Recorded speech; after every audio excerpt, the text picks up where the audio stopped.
Muito bem, muito boa tarde a todos e todas. Daremos então início a mais uma audição deste grupo de trabalho.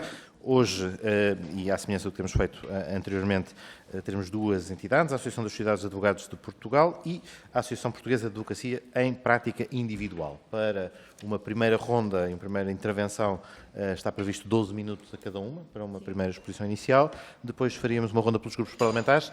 Estão representados dois hoje, porque enfim, a agenda, efetivamente, em relação aos grupos de menor dimensão, nem sempre facilita vários grupos de trabalho a correr em simultâneo, mas os grupos parlamentares do PS e do PC estão presentes e a audição, de resto, ficará disponível para os restantes grupos parlamentares, que farão também as suas questões, 8 minutos cada, e depois, no final, devolver-vos a palavra para considerações adicionais e para responder às questões que sejam colocadas. E, portanto, assim, seguindo aqui a ordem que tenho no papelinho, e sendo obediente ao papelinho, dava a palavra à Associação das Sociedades de Advogados de Portugal e, como preferirem, mas se calhar ao Dr. José Luís Moreira da Silva e depois ao Dr. João Carvalhinho. Eu estou só a dizer e repetir os nomes porque é para ficar gravado, portanto, fica pronunciado alto para efeitos de data. Obrigado, doutor.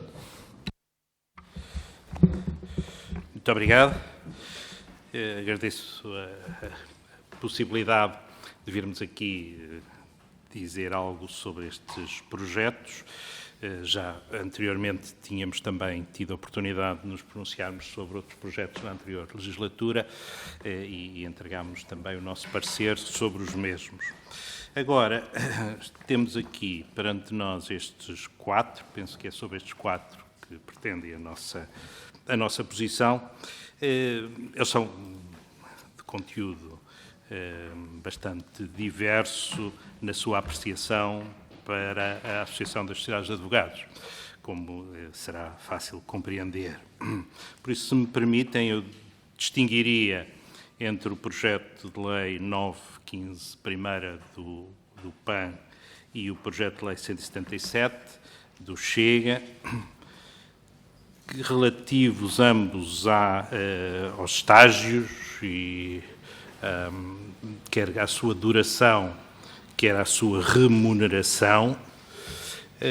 Bom, e relativamente a estes, a Associação das Sociedades de Advogados de Portugal tem muita facilidade, nos outros também, mas relativamente a estas tem especial facilidade em se pronunciar, na medida em que os nossos associados já desde há muitos anos, a Associação faz agora 20 anos, e desde a sua constituição os seus associados têm já por regra remunerar os estágios, e bastante mais do que aquilo que vem aqui proposto.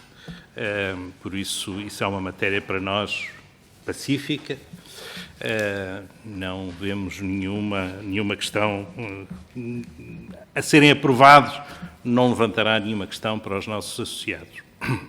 Dito isto, não poderia deixar de fazer aqui algumas observações, porque obviamente as sociedades de advogados em Portugal representam, pelo menos nós na associação, obviamente as sociedades de advogados em Portugal são muito mais, mas nós representamos cerca de 80 sociedades de advogados, que correspondem, mais ou menos, os números vão sempre variando um pouco, mas cerca de 5.000 colegas de profissão, 5.000 advogados.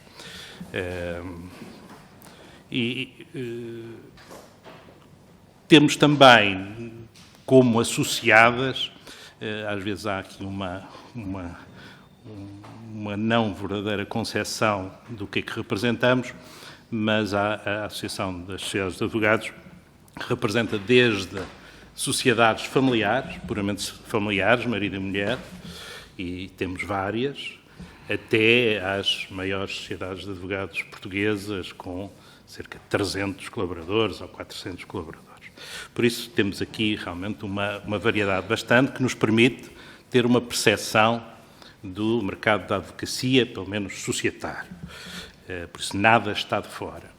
Tivemos também a oportunidade, muito recentemente, aliás, foi divulgado entre os associados no mês passado, os resultados de um inquérito, que já é o terceiro inquérito às sociedades de advogados que realizamos, desde o início da fundação da associação, e é muito interessante ver a evolução das sociedades de advogados em Portugal, que tem sido claramente no sentido do seu crescimento em número de advogados associados e o que demonstra uma pujança e uma capacidade muito grande das sociedades de advogados em Portugal desde o seu nascimento.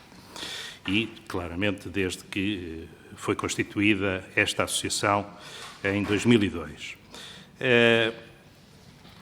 E, por isso, relativamente a isso, penso que somos suficientemente representativos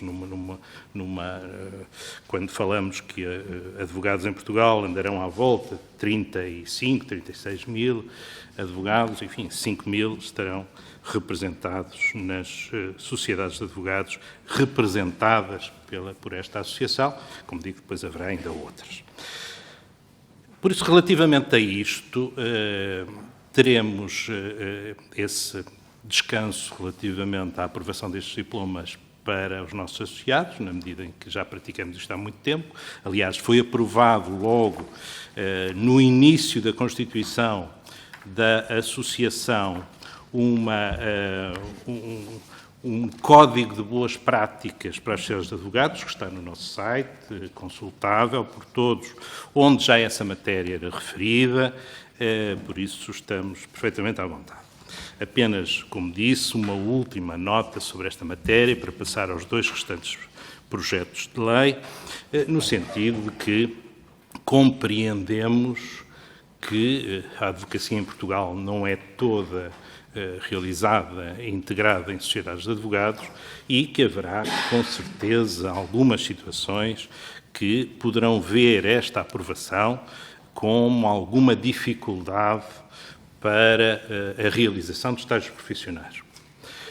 Posso dar o meu próprio exemplo pessoal. Eu, durante 18 anos, fui advogado em prática individual, no escritório na Baixa, tradicional, antes de integrar a sociedade em que estou, que já ultrapassa esses 18 anos, ultrapassou o ano passado, e por isso eu recordo-me alguma dificuldade, colegas que, no início de carreira, que se me dirigiam para realizar o estágio e essa situação, em alguns casos, não foi ultrapassada. Por isso, a fixar-se, eu diria apenas como uma recomendação, talvez aqui os meus colegas que me falarão a seguir serão mais assertivos nessa matéria, nós estamos mais descansados, mas que a fixar-se uma regra destas teria que haver uma forma de compensação, penso eu, relativamente aos colegas que exercem o patrocínio, como patronos, porque poderei ver aqui alguma dificuldade para o acesso à profissão, que é exatamente o contrário do que se pretende, que é uma liberalização do acesso à profissão. E por isso poderia ser uma medida contrária se não houver um apoio concedido de alguma forma para poder ser remunerado, que não seja apenas através do patrono. Dito isto, passava a dois outros projetos. O projeto de lei 178/15, primeira da Iniciativa Liberal, e o projeto de lei 108/15, primeira do Partido Socialista, e esses já merecem aqui algumas outras considerações.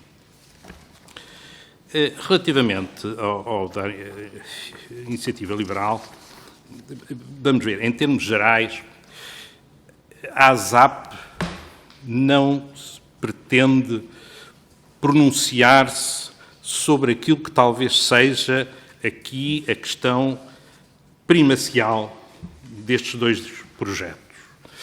Não somos a Ordem dos Advogados, somos uma associação de direito privado que reúne sociedades de advogados e, por isso, deixamos isso para a nossa Ordem discutir se este regime é o melhor ou é o pior para a Ordem profissional e, no caso concreto, para a Ordem dos Advogados. Não vamos, por isso, tecer muitas considerações sobre essa matéria, diremos apenas, liminarmente, que, enfim, talvez haja outras formas de regular as associações profissionais que garantam os dois princípios que entendemos basilares, sendo que uma associação profissional, uma ordem profissional, é um conjunto, é uma mistura entre um conjunto de pessoas individuais que se juntam para o exercício da sua profissão, reguladas pela entidade pública. Por isso, as associações profissionais têm aqui uma mistura entre uma parte privada e uma parte pública. E não sei se este regime aqui previsto terá em devida conta essa regulação, que, se me permitem só um à parte, tive a honra de prestar aqui os meus serviços durante a revisão constitucional de 1997 e, nessa altura, foi muito discutido, porque foi integrado na Constituição esta matéria das associações profissionais, quando a presidência da Comissão Eventual de Revisão Constitucional era do professor Vital Moreira, do qual eu também fazia parte. E por isso chamo só a atenção em alguma confrontação com o regime constitucional das associações profissionais. Dito isto, vamos ao cerne daquilo que impacta ou pode impactar com as sociedades de advogados. E é a questão das sociedades multidisciplinares. Pronto, essa para nós é que é a questão. Porque, como digo, as restantes, enfim, a Ordem dos Advogados já se pronunciou, já esteve aqui, já tem a sua posição, os advogados também se têm vindo a pronunciar. Para nós, a questão das sociedades multidisciplinares é algo que não nos assusta, dizendo isto com todas as palavras. E não nos assusta porque é, no nosso entender, a formalização de algo que hoje existe de forma irregular e que, no nosso entender, constitui uma violação flagrante do princípio geral da concorrência e da liberdade de prestação de serviços. Quero com isto dizer muito claramente o seguinte: hoje as sociedades de advogados confrontam-se com concorrência desleal por parte de outros tipos de sociedades, também de advogados, com regimes diferentes daqueles que são permitidos às sociedades de advogados portuguesas, não constrangindo-as num regime que configura claramente uma concorrência desleal. E dizendo com toda a frontalidade, quando alguém se opõe ao regime das sociedades multidisciplinares, dizendo que isto é a porta aberta para as sociedades de auditoras entrarem no nosso ramo, deve estar claramente desatento, porque todas as grandes sociedades auditoras em Portugal têm já hoje uma sociedade de advogados constituída no seu seio. E por isso, isto é apenas a regularização de uma situação que hoje existe, no nosso entender, de forma irregular. Pronto. Por isso, seremos favoráveis a que esta situação se torne legal, em que todos saibamos quais são as regras do jogo e que, se uma sociedade auditora pode ter uma sociedade de advogados como hoje tem, então que uma sociedade de advogados também possa ter uma sociedade auditora e sejamos iguais em termos de concorrência. Por isso, somos claramente a favor de uma concorrência leal e das regras fixadas sem as situações que hoje vemos escondidas daquilo que são sociedades multidisciplinares sem estarem autorizadas no papel.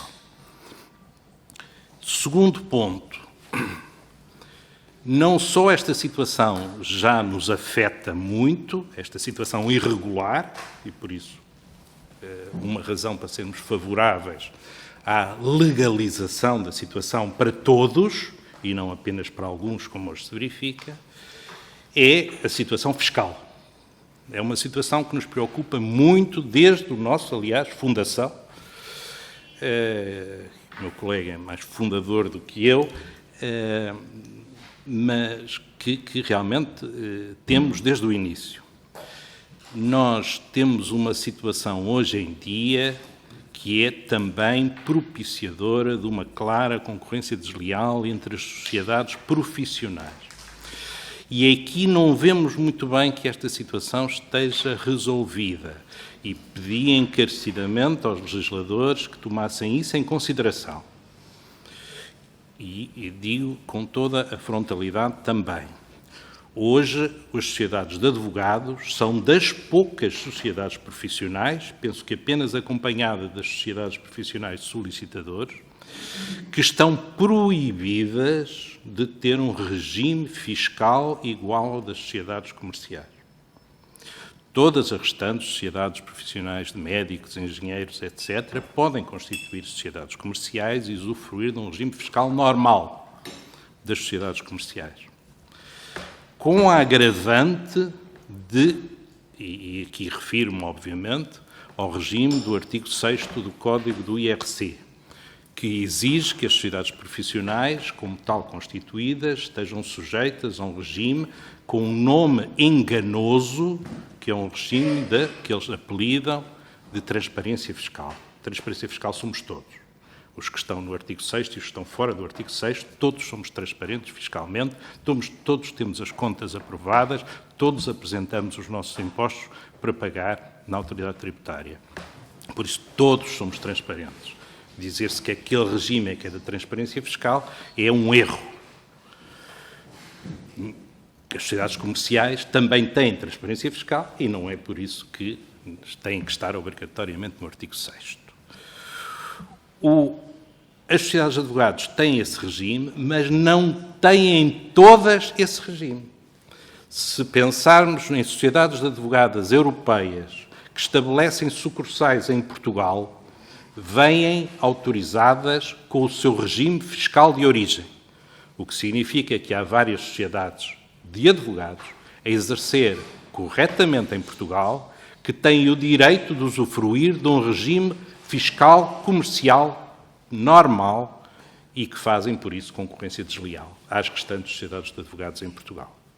Por isso, não só há uma concorrência entre sociedades profissionais, umas estão sujeitas, outras não estão, porque podem fugir do regime das sociedades profissionais, coisa que as sociedades de advogados não podem, como há até sociedades de advogados que, por estarem sujeitas ao seu regime de origem fora do território português, estarem aqui apenas como sucursais, usufruem de um regime fiscal diferente das sociedades de advogados portuguesas. O que é que isto impacta?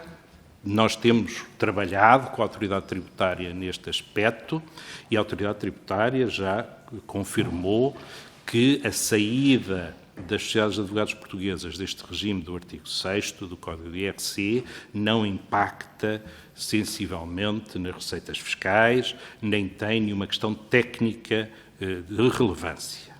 O regime que nós propusemos já e que foi tecnicamente aceito pela autoridade tributária era um regime de opção, ou seja, porque entendemos que há sociedades de advogados pequenas que ainda têm como vantajoso o regime atual do artigo 6º do Código do IRC. Agora, sociedades de advogados que são, na verdade, hoje, sociedades empresa, que têm 50, 60, 100, 200, 300 colaboradores, entre colegas e auxiliares, que têm, por isso, um regime completamente diferente, não devem estar sujeitos a um regime do século XX.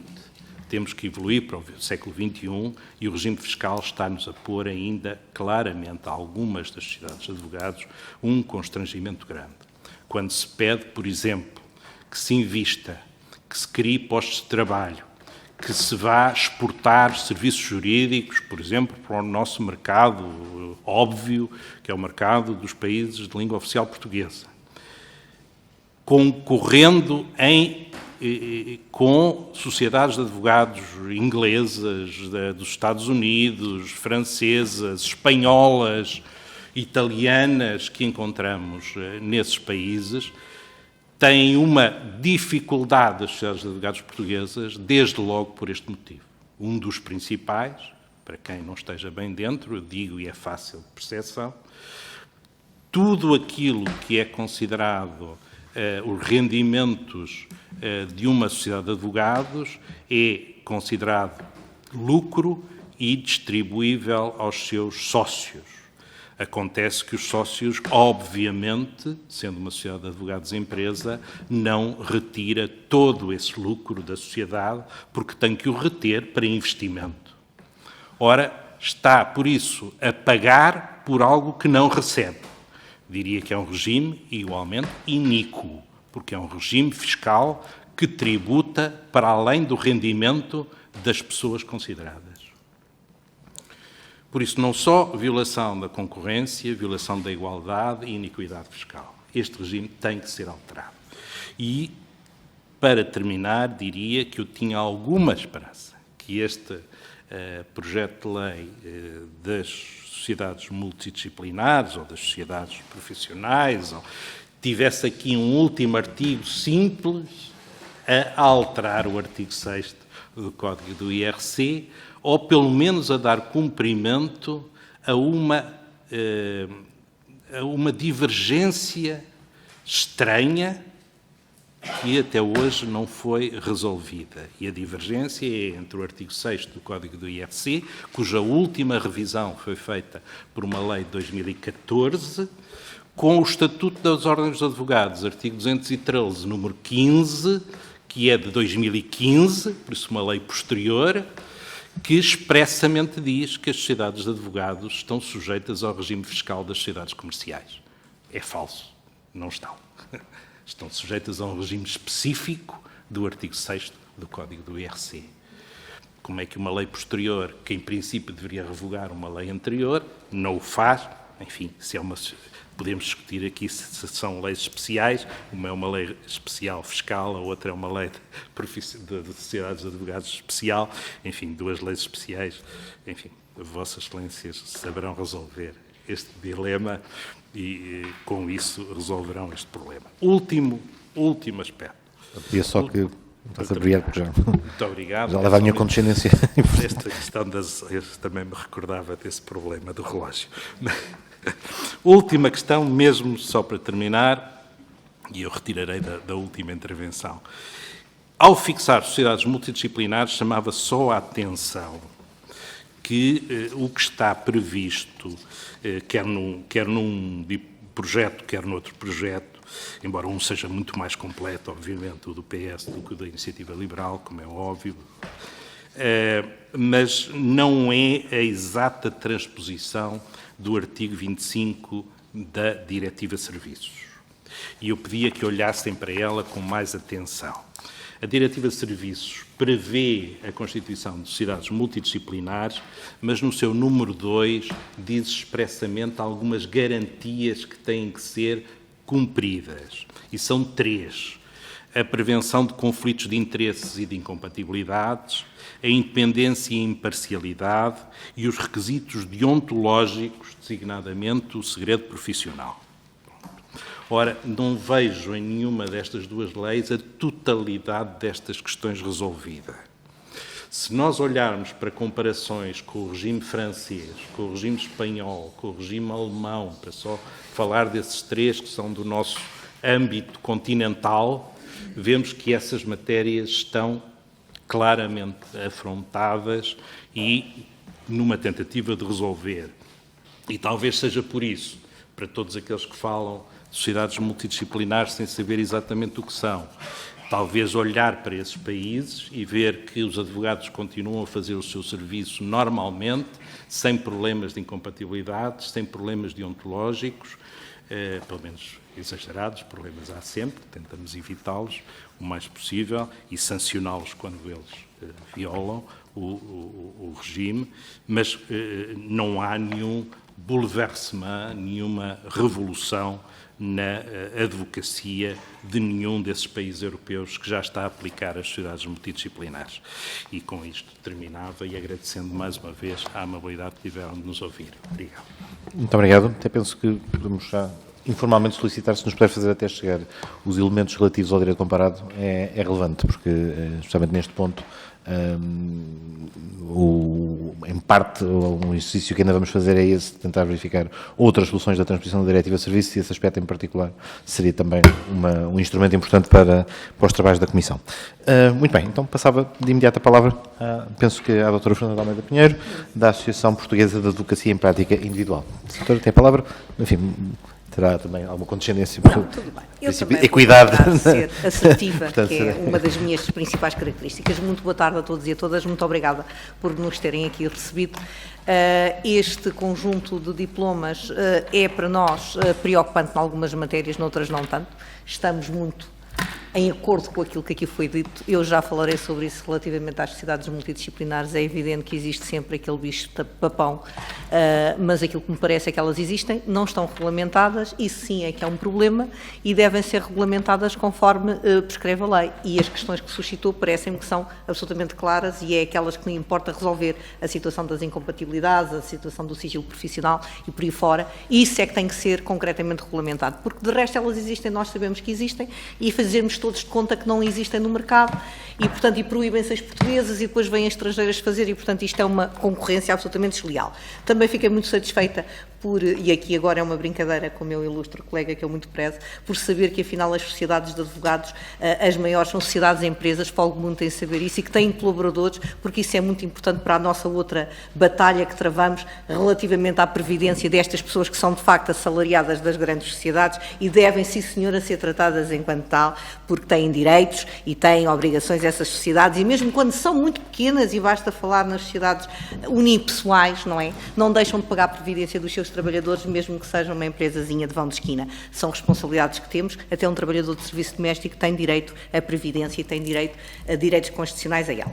Relativamente aqui ao estágio, então o que é que eu queria falar? Eu represento aqui a advocacia em prática individual. Ora bem, a advocacia em prática individual não tem absolutamente nada contra os estágios remunerados. Até achamos muito bem. O problema é que não tem forma de os pagar. E, portanto, a não ser que o Estado cumpra com esta sua obrigação, uma vez que a advocacia é uma profissão de interesse público, e remunere os estagiários em conformidade, é evidente que a esmagadora maioria dos advogados em prática individual não vai ter capacidade para remunerar os seus estagiários, para lhes facultar subsídio de refeição, e eu por acaso até pensei que tinha também que lhes pagar a proposta, era nesse sentido, embora eu fique aqui um pouco confusa, porque no caso da Ordem dos Arquitetos é proposto aqui no projeto de lei do PAN que têm que pagar também os subsídios, os seguros de acidentes pessoais na Ordem dos Arquitetos, para-se-me ver aqui, durante o período de estágio, a entidade de acolhimento assegura o pagamento das remunerações ao estagiário, contrata um seguro de cobertura de acidentes pessoais em benefício do estagiário. Eu penso que não é dito isso em relação à Ordem dos Advogados, portanto dizem que é o próprio estagiário que tem que o fazer, mas no entanto depois, aqui no início, diz aqui sempre que os estatutos das associações públicas profissionais exijam obrigatoriamente seguro de acidentes pessoais ou seguro de responsabilidade civil, a que os encargos de tal subscrição corram por conta da entidade de acolhimento. Ora bem, eu sou advogada em prática individual há 20 anos, comecei o meu estágio em 1999 e eu sei que a maioria dos meus colegas não tem sequer um seguro de acidentes de trabalho, pese embora ele seja obrigatório. E, portanto, muito menos vai ter capacidade para pagar um seguro de acidentes pessoais ao seu estagiário. Depois, lembrar o seguinte: quando os estágios, e são muito importantes, são ministrados como devem ser, é evidente que o estagiário está num escritório para aprender e não para trabalhar. O que significa que o trabalho que faz, naturalmente, tem que ser absolutamente supervisionado. E quando nós recebemos estagiários no nosso escritório, temos essa responsabilidade. Nós não temos aquela pessoa ali para fazer o nosso trabalho. Aquela pessoa está ali para trabalhar e para eu corrigir o trabalho que está a fazer. Tendo de perder o meu tempo, com todo o gosto, a explicar ao meu formando, não é, ao meu estagiário, por que razão é que as coisas devem ser feitas de uma maneira e não de outra. Se o levo comigo para tribunal, se o levo comigo para os cartórios notariais, para as conservatórias, dos registros civis, perdiais, etc., é para que ele aprenda comigo aquilo que tem que fazer nesta profissão. E aquilo que me parece é que, pelo projeto de lei até aqui, falando concretamente no do Chega, que eu vejo aqui é que Vossas Excelências consideram que isto é quase que como uma mão de obra que nós temos ali não remunerada. Poderá existir pessoas que farão isso, erradamente, naturalmente, porque não é esse o escopo de um estágio profissional. Um estágio profissional é que a pessoa aprenda. Portanto, os meus estagiários, a única que tive até agora, porque não tenho capacidade, lá está, para lhe pagar, tive que recorrer à Segurança Social e aos estágios do IFP, sendo certo que esses têm limites, portanto, se existir um estágio destas características, tem que naturalmente ser adaptado à profissão, porque o objetivo dos estágios do IFP é que as entidades empregadoras empreguem os estagiários, e nós não o vamos fazer, portanto, estamos a lançar um querido concorrente nosso no mercado, a quem iniciamos o exercício da profissão. Portanto, isto é o problema principal. Depois temos aqui outras questões. Matérias a lecionar no estágio. Eu compreendo perfeitamente o ponto de vista de Vossas Excelências quando dizem que não deve haver uma repetição. E não deve. Aquilo que é aprendido na academia não tem que ser aprendido na profissão. Mas, porém, chama a atenção que aquilo que é ministrado, em regra, na parte escolar do estágio da Ordem dos Advogados, não é aquilo que se aprende nas faculdades. É ensinar, de facto, os profissionais a exercerem a sua profissão, a fazerem uma contestação, a fazerem uma PI, etc. E isso é uma coisa que nós não aprendemos na faculdade. Falamos sobre elas, falamos sobre os prazos delas, mas não sabemos, relativamente aos casos práticos, como é que se aplicam, exceções, etc., quais são os prazos de resposta. Portanto, é uma vertente prática que tem que ser apreendida, porque é evidente que uma faculdade de Direito não está a formar advogados, está a ministrar Direito. Os advogados têm depois que ser formados por profissão. Depois, Vossas Excelências propõem um estágio de 12 meses. A mim isto parece muito curto. Se nós estivermos em linha de conta, por exemplo, que na Áustria um estágio de advocacia tem 3 anos. Porque, de facto, esta não é uma profissão qualquer. Nós temos a vida das pessoas nas nossas mãos. E temos que aprender com quem sabe, e o estágio, por exemplo, na Áustria passa inclusivamente por ter os estagiários, sendo certo que eu entendo que o modelo de estágio da Ordem dos Advogados tem que ser profundamente alterado, porque eu entendo que não acautela essa situação, isso é uma das propostas que temos, mas ainda assim não acautela o quê? A iminência prática que nós precisamos da nossa profissão. Saber como é que funciona um tribunal, saber o que é esperado de um advogado e, por exemplo, na Áustria, uma parte do estágio é passada dentro do tribunal, com os funcionários judiciais dentro das secretarias, junto dos magistrados judiciais e do Ministério Público, para que percebam como é que funciona a mecânica da justiça. E, portanto, eu sinceramente entendo que este tempo de 12 meses é demasiado curto para um estágio com estas características e com a abrangência que tem que ter um estágio profissional de advocacia. Porque é evidente que, pese embora as pessoas depois mais tarde se vão especializar nas suas respectivas áreas, se o conseguirem fazer, a verdade é que têm que estar preparadas um pouco para tudo e para saber como é que se enquadra o sistema e o que é o estágio. Depois, o sistema de avaliação com personalidades reconhecido de mérito que não são membros da ordem profissional. Bom, estamos aqui a puxar uma coisa que estamos a evitar na primeira fase do estágio, portanto não queremos uma repetição da faculdade e depois temos as pessoas da academia a virem avaliar os estagiários, mais uma vez, voltamos a dizer, com o enorme respeito que temos por todos os professores catedráticos deste país, que são imensos e que foram meus professores, muito deles, e a quem eu devo muito. Não é a mesma coisa a profissão de advocacia e a academia. São coisas que não se confundem, são coisas específicas. Um licenciado em Direito pode enveredar pela judicatura, pode enveredar pelo notariado, pode enveredar pela área da conservatória e, portanto, não tem nada a ver com a prática do exercício da profissão. Depois, isto relativamente ao estágio, é o que tinha para dizer. Sobre as sociedades multidisciplinares já falei. O que digo, basicamente, é isto, que têm que ser reguladas e, portanto, não é esse o assunto, pese embora seja, por princípio, muito, enfim, com muitas reticências, mas entendo que, de facto, isto tem que ser regulado, porque como está não pode ficar e, portanto, até aplaudo a iniciativa que, ao menos, tem a coragem de dizer aquilo que é. Relativamente à parte que me preocupa verdadeiramente nesta vossa proposta de lei, estou a falar agora do grupo parlamentar do PS. Em primeiro lugar, falar aqui do artigo 15º, que é um artigo muito curioso nesta proposta. Eu vou falar no artigo 15º porque, antes disso, há outros que também me deixam perplexa, que aqui no âmbito das atribuições, por exemplo, à linha H, dizer que a fiscalização sobre a atuação dos membros no âmbito das suas funções para efeitos do exercício do poder disciplinar podem estabelecer-se protocolos com os competentes serviços de fiscalização e inspeção do Estado. Isto não faz qualquer sentido. Se nós queremos uma autonomia profissional das classes profissionais, não percebo porque é que o Estado poderia, alguma vez, ingerir-se desta forma na organização das profissões, enquanto nós temos aqui. Depois, é evidente que eu entendo que não devem haver restrições à liberdade de acesso ao exercício da profissão, e parece-me sinceramente que esta questão do estágio pode ser uma delas, porque se nós não temos, e a maioria dos estágios é ministrado por advogados em prática individual, nós ficamos sem capacidade para ministrar estágios, porque as sociedades naturalmente não vão conseguir abarcar todas as pessoas que querem exercer a profissão. E então, se nós aquilo que pretendemos é, de facto, chegar lá e deixar que as pessoas possam livremente e com todo o seu pleno direito escolher as suas profissões de acordo com as suas vocações, não podemos fazer isto, porque senão colocamos e comprometemos essa situação. O provedor do destinatário dos serviços e a forma como ele é eleito é uma coisa que nos causa a maior das perplexidades. Não conseguimos entender por que razão de ciência deveria o provedor do cliente, que é uma figura que existe, não só ser remunerado na sua função pelas cotizações dos profissionais, portanto, o que naturalmente vai custar dinheiro aos próprios profissionais e o que poderá significar um aumento das contribuições, e mais uma vez estamos em cadeia com as pessoas que acedem à profissão, que já não é fácil, nós pagamos de cotizações a partir, salvo erro, do 4º ano, 35 € por mês. Não é uma ordem propriamente acessível, todas as ordens profissionais, as restantes ordens profissionais não têm valores de contribuições nestes termos, mas eu estou aqui a ter-me principalmente à ordem dos advogados. E depois a questão de a forma como esta figura, que no fundo vai ser, vai fazer parte integrante de um órgão de supervisão, é nomeada à escolha, não é, de figuras que são apontadas pelo Estado. Mais uma vez, isto parece-me, com toda a sinceridade, uma ingerência nas ordens profissionais absolutamente intolerável.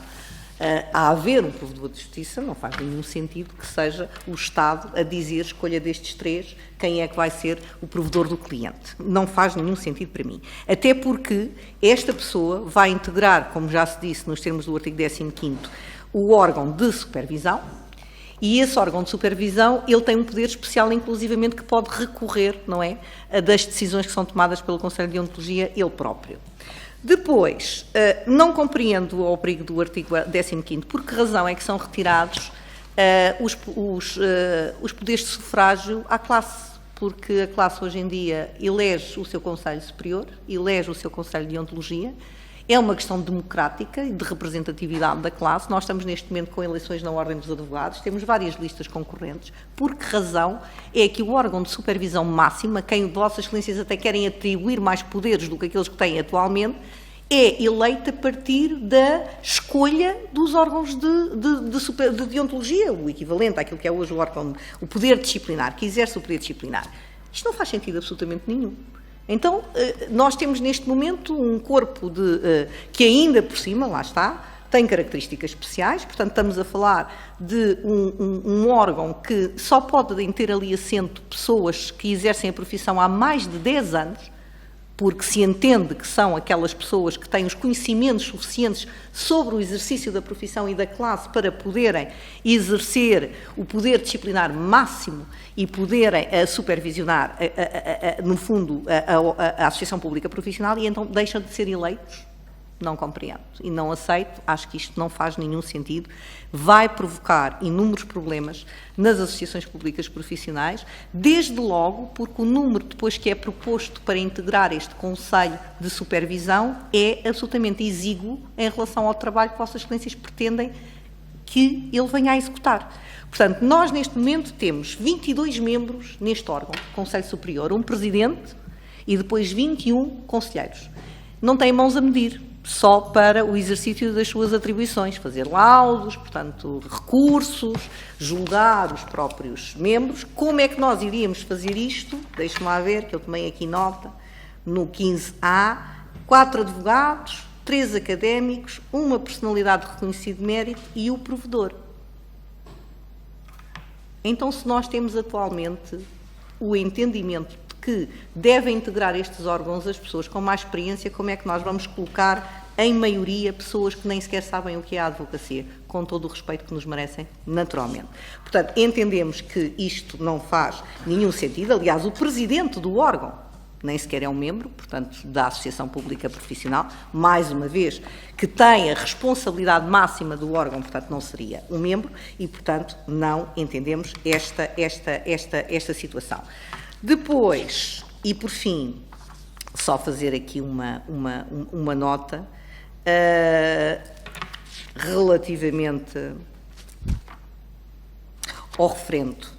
O referendo toca-nos particularmente porque nós organizámos há muito pouco tempo o referendo na Ordem dos Advogados e, pese embora tenhamos tido cumpridas as prerrogativas que aqui vêm escritas, não deixo de notar a preocupação de Vossas Excelências com esta situação, dizendo que me espanta, não é? Porque o referendo tem que ser sempre possível, porque se nós queremos que os órgãos ajam sobre determinada situação, a verdade é que eles não o fazem se não tivermos o poder da classe de o poder exigir. E, portanto, se eu percebo que Vossas Excelências queiram torná-lo vinculativo apenas se participam metade dos associados, ou então se a proposta de referendo seja com mais de 66% dos votos, no nosso caso foi, mas numa participação superior a 40%, eu devo dizer-vos, senhores deputados e senhoras deputadas, que isto nunca poderia acontecer nestes termos, porque nunca existiu uma Assembleia Geral da Ordem dos Advogados que tivesse 40% de participações de associados. Isso não existe. O número de Assembleias Gerais que aprova e que aprovaria um referendo é sempre... Nós tivemos 5.000 e foi uma coisa absolutamente extraordinária. Nem teríamos capacidade para receber 33.000 advogados, não é? Mesmo que sendo feita de forma desmaterializável, não existiria essa possibilidade. Portanto, o que é que nós queríamos aqui transmitir-vos enquanto Associação dos Advogados em Prática Individual? Nós entendemos que as associações públicas profissionais, pelo papel que representam na sociedade, não podem ser, e eu vou utilizar uma expressão muito forte, perdoar-me-ão, mas não posso utilizar outra, não podem ser maniatadas desta forma. E aquilo que me parece aqui é que existe uma tentativa muito clara de tentar interferir dentro das associações públicas profissionais. É evidente que existem situações que merecem reflexão e devem existir. Desde logo eu percebo perfeitamente preocupações que existam do ponto de vista até disciplinar, porque é uma questão de proteção dos cidadãos e das cidadãs, e é essa uma das atribuições da Ordem dos Advogados, mas isto não pode ser feito desta forma tão, como é que eu ia dizer, com uma ingerência tão forte de fora, porque as regras da profissão são aplicadas à própria profissão e são os profissionais que as conhecem. E, portanto, mesmo para pegar no trabalho, portanto, e dou-vos este último exemplo para terminar já, porque eu também já me estou aqui a alongar quase tanto aqui como o meu ilustre colega, mas quero ficar-me um pouco atrás. Dizer o seguinte, muitas das vezes nós conseguimos compreender, até pelo relato que nos é feito por um cidadão ou uma cidadã, que não tem razão nenhuma na pretensão que está a apresentar à Ordem dos Advogados contra o profissional, ou então o inverso, perceber que tem total razão. Não é porque sejamos especialmente inteligentes ou espertos, é porque conhecemos e sabemos com o que lidamos muitas vezes. Às vezes as pessoas têm razões de queixa dos seus advogados sem terem percepção de que o advogado não tem responsabilidade nenhuma naquele resultado e que é a própria parte que é responsável por aquele resultado.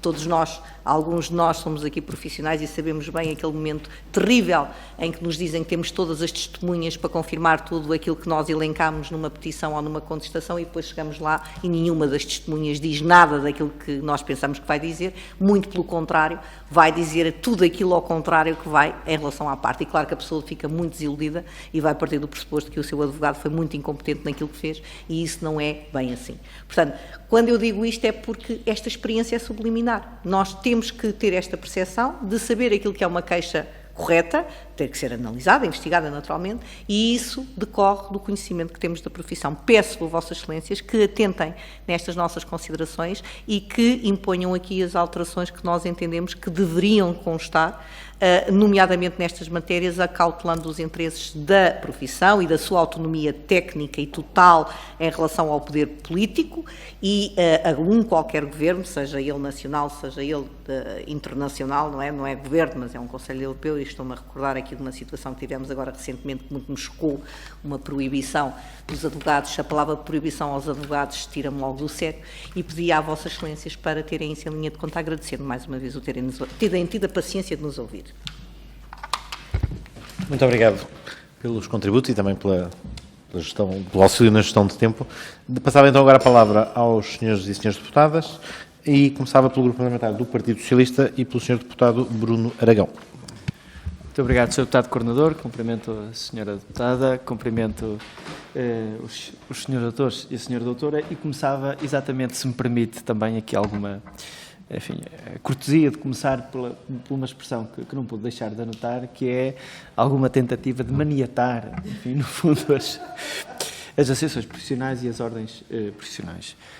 Eu acho que enfim, a melhor forma que eu tenho, com cortesia, de responder a isso é que estas audiências, ou estas audições, são exatamente o reflexo daquilo que nós não queremos fazer, que é maniatar as associações profissionais e, portanto, todo este processo de reflexão, que nem é obrigatório, portanto, poderíamos ter ultrapassado e a quantidade enorme de entidades que temos vindo a ouvir e com as questões que os diferentes partidos entendem colocar, são exatamente um sinal de que o que queremos no fim é que o diploma que saia seja bastante melhor ou mais corrigido do que o diploma que entrou. E com isto passo para, enfim, para as questões que tinha trazido e também um pouco aproveitando as questões que nos deixaram. E uma é, eu acho que responde um pouco a isso, a questão entre o equilíbrio e a especificidade. Hoje há claramente aqui uma especificidade, porque falamos de uma profissão específica, que tem uma ordem que a tutela, digamos assim, mas a lei quadro que nós estamos a discutir é transversal a todas as ordens. Eu acho que isso responde um bocadinho à dificuldade, se quiserem, que temos de procurar materializar numa lei quadro, num articulado único, um conjunto de práticas que são diferentes e de realidades que são diferentes de ordem para ordem, de profissão para profissão, que depois vai encontrar, e aí estamos de acordo, especificidade no que são os estatutos de cada ordem, que terão que ser revistos de acordo também com esta lei quadro e que configuram, ou que passam a configurar também lei própria.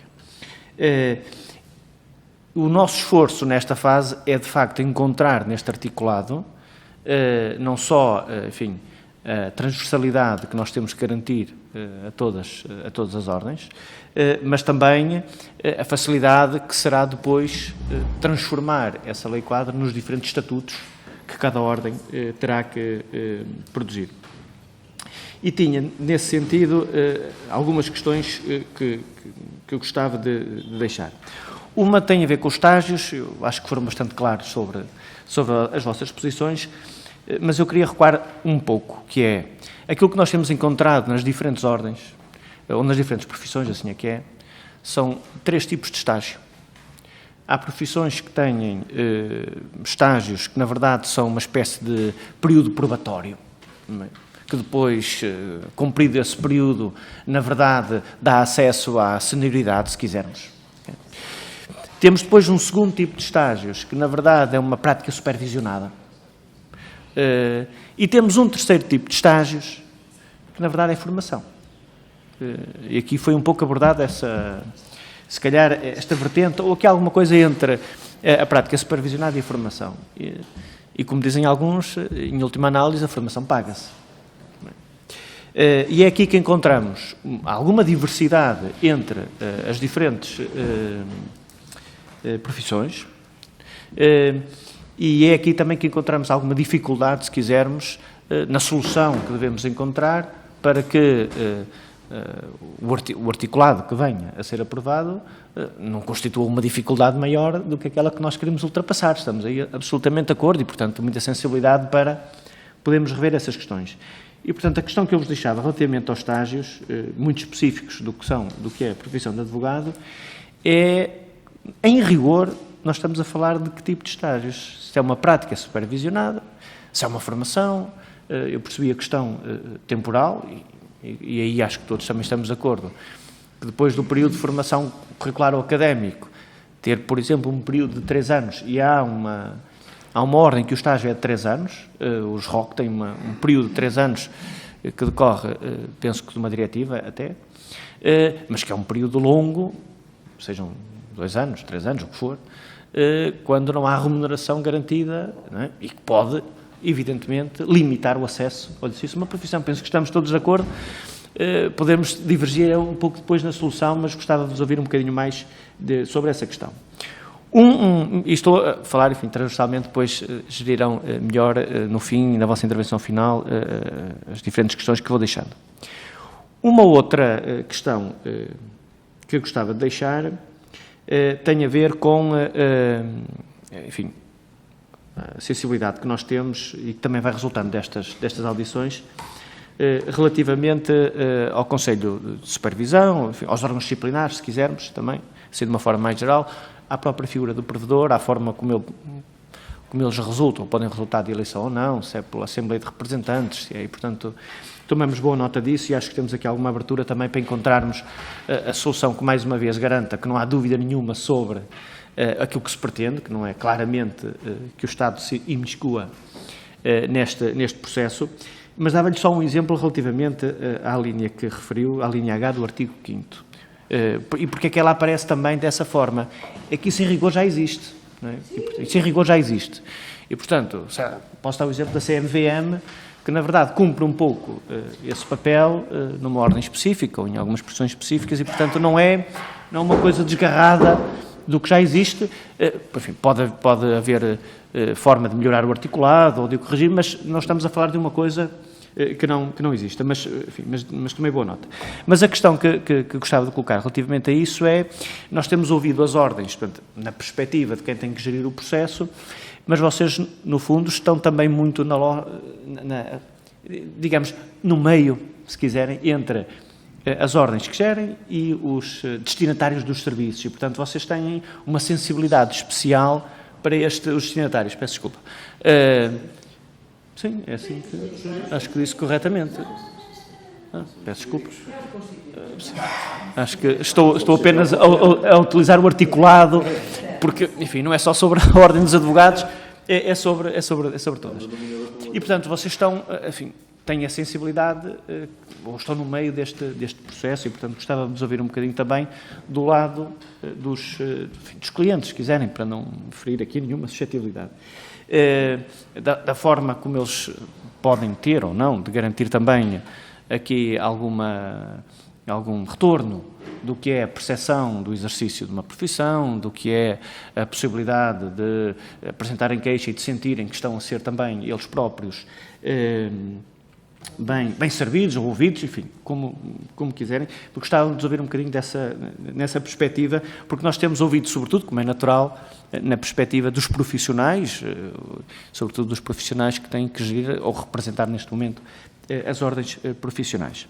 Depois, num último ponto, para não ultrapassar muito o meu tempo, Sr. Deputado Coordenador, agradeço a sua condescendência, que tem a ver com as sociedades multidisciplinares, que naturalmente eu achava que seria, como é natural, também uma das matérias que trariam aqui de uma forma mais aturada. E porque ela tem suscitado interpretações diferentes, dependendo também, mais uma vez, das profissões a que nós nos referimos, enfim, e há, evidentemente, da nossa parte, e acho que isso seria importante deixar claro, enfim, muita disponibilidade para rever o que a diretiva diz sobre isso, para que não haja dúvida também no articulado sobre as questões que nós temos que prever enfim, relacionadas com as questões deontológicas, enfim, com as incompatibilidades, porque há uma questão que para nós é central, e acho que aqui o Dr. José Luís Moreira da Silva referiu isso, que é, apesar de tudo, nós estamos num contexto que já não é só um contexto nacional, e, portanto, trabalhar com países ou num mercado que tem sociedades multidisciplinares, quando nós não temos, ou pelo menos nós temos, utilizando a vossa expressão, regulamentadas, não é? Enfim, como a expressão que eu utilizava ontem, não nos torna, ou se queremos ser um jardim, não sei se nós queremos ser uma ilha, não é? E, portanto, há aqui um esforço para que essas sociedades possam ser devidamente regulamentadas, mas com os cuidados que aqui referiram, e basta pensar no que são as questões do segredo profissional, numa sociedade que pode ter, por exemplo, advogados, contabilistas, ROCs, enfim, estou a supor, mas de facto é uma questão que se coloca. Eu tinha, só para terminar aqui, uma última questão, que tem a ver, enfim, não tem a ver com nada disto, mas que era importante esclarecer, que tem a ver com a questão fiscal que aqui foi colocada, que de facto, enfim, foge um pouco ao âmbito desta discussão, porque não tem a ver com a Lei Quadro propriamente, mas, enfim, que é uma questão que eu acho que vale a pena, enfim, revisitar, ou pelo menos vale a pena ver. Nós já tínhamos essa nota, e dizer que ela não está na Lei Quadro, porque, mais uma vez, a Lei Quadro não é só para a Ordem dos Advogados, é para todas as 20 ordens que nós temos, mas, de qualquer forma, depois aquilo que venha a sair, no que são, por exemplo, os estatutos da Ordem dos Advogados, que venham a ser revistos no seguimento da aprovação desta Lei Quadro e do seu articulado, enfim, essa é também uma questão da qual, naturalmente, tomamos boa nota. Sr. Deputado Coordenador, agradeço a tolerância. Muito obrigado. Não é um objetivo de pegar no botãozinho, mas dentro da margem de controle. Sr. Deputado Emília Cerqueira, pelo Grupo Parlamentar do Partido Social Democrata, tem a palavra. Obrigada, Sr. Deputado Coordenador. Antes de mais, agradecer a vossa presença. Aliás, foi a requerimento do PSD que achámos que era importante ouvir os dois lados da advocacia, a societária e aquela que é em prática individual, para termos também a visão do outro lado dos profissionais. Nesta legislação que acaba por afetar de uma forma um bocadinho particular a profissão dos advogados, porque acaba por ser a mais exposta a uma série de situações, até pela especificidade e dignidade constitucional que a mesma tem. Faço aqui o meia-culpa, eu própria faço parte dessa nobre profissão, com a inscrição em vigor e, portanto, tenho de fazer já aqui, dei talvez um certo desagrado ao ouvir falar em destinatário de serviços, porque a minha veia de advogada não conseguiu deixar de reagir, e peço desculpa por isso também. Relativamente a esta proposta, o PSD tem algumas críticas e também, e que gostava depois que comentassem, bem como algumas matérias onde estamos naturalmente a favor. E começa pela questão daquilo que é o acesso à profissão, porque é importante que cada vez mais sejam retiradas aquelas são as barreiras e os entraves de acesso à profissão, porque jovens hoje são formados, nós temos uma geração cada vez mais formada e, portanto, que é importante também que possa aceder àquela que é a profissão para a qual se formou. Dizemos que temos a geração mais bem formada de sempre, mais qualificada de sempre, e é importante que ela aceda. E é esse o espírito, um bocadinho a reboque do qual o Partido Socialista apresenta esta proposta para depois a transformar numa outra coisa, que vai muito além disso. Relativamente aos estágios, quanto às sociedades já percebemos que não haverá assunto, embora, permita-me, Sr. Doutor, eu conheço algumas sociedades muito pequenas para quem isso será um assunto, talvez porque eu sou advogada de província e a realidade onde eu vivo, provavelmente isso será um problema para muitas das pequenas sociedades, mas não as da associação, naturalmente, e também para os advogados em prática individual, muitos deles que de facto não têm condições. Para o PS é importante que haja remuneração dos estágios, até porque nós não podemos continuar a ter jovens a sacrificar ainda mais as suas famílias, tanto mais que este entrave é particularmente sentido por aqueles que são vindos de famílias com menos recursos financeiros. Entendemos, sim, que tem que ser criado por parte do Estado um mecanismo especial para as profissões reguladas, para que haja acesso a uma remuneração efetiva para aqueles que são os patronos que não podem, de facto, custear este estágio durante este período formativo. Isto para todas as profissões, sendo certo também que no caso da advocacia em concreto, e por vezes, e um bocadinho aqui no seguimento do que disse o Sr. Deputado Bruno Aragão, eu acho que é importante também que isto fique claro, já que são profissionais, não existem universidades a formar advogados, mas juristas. Todos saímos juristas das faculdades e tornar-nos-emos uma série de profissões que não necessariamente advogados. E, portanto, gostava até um bocadinho no repto daquele que é o papel do estágio para um advogado, fazer bem esta distinção de qual é o objetivo concreto do estágio de advocacia, até porque são advogados, e daquilo que é ministrado, porque de facto não pode haver repetição de matérias lecionadas durante as faculdades, porque já foram avaliados por quem tinham que ser, pelos seus respectivos professores catedráticos no seu percurso formativo. Portanto, quanto aos estágios, gostava que comentasse estes dois aspectos, quer o da remuneração e, naturalmente, através de acesso a subsídios, e com uma nota que nós achamos que isto é uma espécie de mínimo garantido. Não impede que, para quem necessita dele, para que haja este acesso a todos. Para além dos estágios, há dois outros aspectos que para o PST são particularmente preocupantes. Um deles tem a ver com o artigo 5º, com a própria noção de ato próprio da profissão, que veio aqui uma alteração substancial a este ato. Gostava que comentassem ambos a vossa sensibilidade para esta alteração no artigo 5º, quanto às atribuições, ao fazer-se aqui uma espécie de noção do ato próprio de cada uma das profissões. Isto é uma lei quadro e, portanto, não é de advogado, mas neste caso seria naturalmente na senda daquela que é o advogado. E uma outra questão que nos preocupa particularmente, que tem a ver exatamente com a autonomia das profissões materializadas, neste caso concreto, quer pelo provedor, nos termos em que ele está pensado nesta lei quadro, quer pelo órgão de supervisão. Todas as ordens, no geral, portanto, todas elas têm um poder disciplinar.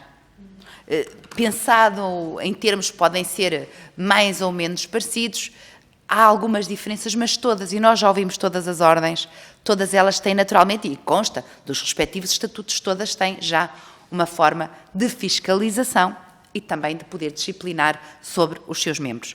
Embora aqui com algumas especificações, nomeadamente os notários, etc., pela parte pública, que é o próprio Estado que já faz essa parte, mas, no geral, todas acabam por ter. Mas em todas há sempre um fio condutor neste poder disciplinar, que é ser um fio condutor dentro da legalidade, mas pelos próprios profissionais, até conhecem as especificidades de cada uma das profissões e aquelas que são as regras a que são adstritas, os deveres deontológicos de cada um, e ninguém melhor do que quem está dentro da própria profissão para o conhecer. Aliás, um bocadinho à semelhança, se me permitem fazer o paralelo, do que fazem hoje os magistrados, que também o fazem dentro das suas próprias profissões, analisam aquelas são as falhas deontológicas de cada um dos seus membros. E gostava que realmente desenvolvessem mais esta falta de poder disciplinar e de independência dos próprios profissionais, a partir do momento em que nós passemos a ter uma maioria de não profissionais dentro dos órgãos de supervisão. É que nem se trata de se prever que possa haver um membro ou outro que voluntariamente as ordens possam acabar por acolher e por entender que é útil. E pode ser, no caso de algumas ordens, porque nós estamos a falar de uma lei quadro e, portanto, poderíamos estar aqui a falar da possibilidade das ordens o virem a fazer voluntariamente, porque algumas já o têm, mas relativamente a esta obrigação que se consubstancia em última análise a uma maioria de não profissionais a julgar profissionais. E isto para profissões como a advocacia, sempre tão ciosas da sua independência e daquela que é o seu papel enquanto defensores do Estado de Direito e enquanto também eles próprios órgãos da Justiça, portanto, gostava que comentassem. Bem como a questão do provedor. A questão do provedor vem preocupando o PSD desde a primeira proposta, embora com o tempo ela de facto acabou por ter aqui algumas melhorias. Já não é tão ostensivamente uma nomeação estatal, acaba por ser de uma forma já, digamos, mais discreta. Agora é mais discreto, já não é assumido tão ostensivamente. E, portanto, qual é a vossa visão da existência de um provedor como existe em tantas áreas, mas quais eram os poderes a existir um provedor que ele deveria ter na lei quadro das ordens e no âmbito das ordens profissionais? Ser este papel de quase ser a pessoa que tem um poder hierarquicamente superior ao próprio bastonário, em última análise? Ser ele próprio que supervisiona o bastonário, que é eleito pelo quadro eleitoral do universo dos profissionais da respectiva ordem, que é a totalidade dos profissionais que o escolhem. Sendo que estaríamos a passar a ter aqui um elemento escolhido numa assembleia da profissão, por nomeação, por indicação de personalidades. Porque o bastonário é obrigado a indicá-lo. Portanto, não é uma escolha do bastonário indicá-lo. Portanto, se este provedor existir, deveria ser nos termos que aqui está, e a existir, em que termos é que ele deveria ser? Deveria existir, na vossa perspectiva, dentro das ordens profissionais. Depois, finalmente, uma única questão que tem a ver com as sociedades multidisciplinares. E a questão que colocaram da concorrência e da vossa preocupação. Para o PSD há várias preocupações com as sociedades multidisciplinares. E, nomeadamente, porque entendemos que a forma como esta lei quadro está pensada, claramente não tem em conta aquelas que são as particularidades de cada profissão e, inclusive, a possibilidade de termos profissões na mesma sociedade que têm deveres deontológicos até opostos, bem como nem sequer haver qualquer forma de se ter em conta a forma societária e os detentores de capital. Porque, em última análise, os tutores das sociedades sabem isso muito melhor que eu, provavelmente, pode ser um fundo qualquer daqueles que se fala como detentor do capital da sociedade, e qual é a forma de facto, do ponto de vista deontológico, se ter algum tipo de controle do cumprimento das normas, a partir do momento em que podemos ter sociedades que absolutamente não há mesmo rosto. Permita-me dizer isto desta forma, mas é para que os portugueses também entendam melhor aquilo a que nos referimos, porque passamos a ter todas as formas previstas no Código das Sociedades Comerciais. Já não é estar sujeito ao regime das sociedades comerciais, mas a todas e quaisquer formas.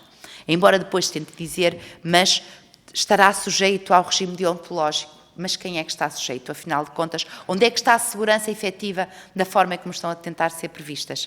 Porque uma coisa, Sr. Doutores, é nós ponderarmos a sua existência, mas a existir em profissões reguladas, em profissões que têm um interesse público subjacente, tem que haver uma especial cautela e um especial cuidado. E parece-nos claramente que, embora o PSD tenha muitas reticências a esta abertura, já o manifestámos várias vezes, que a ela avançar que teria que ser de uma maneira completamente diferente. Não que nós sejamos favoráveis, mas temos de estar sempre preparados para todas as hipóteses e, como dizem os advogados, fazendo em hipótese de raciocínio, colocando isto como era hipótese de raciocínio, qual é que seria a forma em como elas tinham que estar, porque nós parece-nos claramente que mesmo não estando nós favoráveis a elas, que avançarem desta forma seria muito, muito perigoso para as profissões reguladas e de serviço público. Muito obrigada pelos esclarecimentos que nos dão. Muito obrigado, Sra. Deputada. Passava então de volta a palavra aos nossos convidados para a ronda final e dava de volta a palavra, penso, novamente ao Dr. José Luís Moreira da Silva para responder e comentar. Obrigado. Muito obrigado. Deputado Coordenador, muito obrigado pelas questões colocadas. Excelentíssimos senhores deputados, dão-me aqui a oportunidade de tentar explicar aqui mais uma ou duas questões que poderei não ter sido totalmente claro. Como tive a oportunidade de referir, a questão dos estágios para nós não é muito relevante, como disse a senhora deputada e bem, há sociedades de advogados pequenas que poderão ter alguma dificuldade. Mas, como disse, temos sociedades de advogados constituídas familiarmente, entre marido e mulher, e no nosso inquérito que realizámos agora brevemente, essa questão não foi colocada como um problema. E talvez derivado daí de uma questão que também ambos nos colocaram, que tipo de estágio? O que é o estágio de um advogado? Enfim, eu quando fiz o estágio, nem sequer agregação havia, entregava-se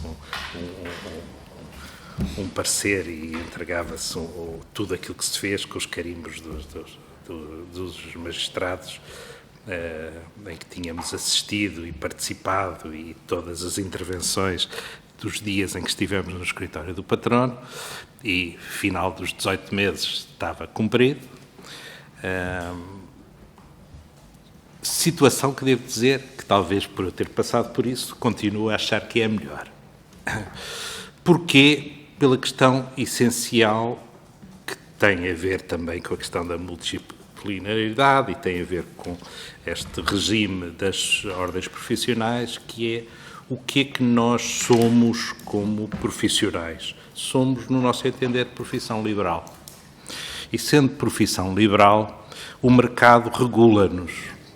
Claro que é preciso evitar excessos e para isso aí está a mão invisível a regulá-lo, que deve ser visível quando é necessário.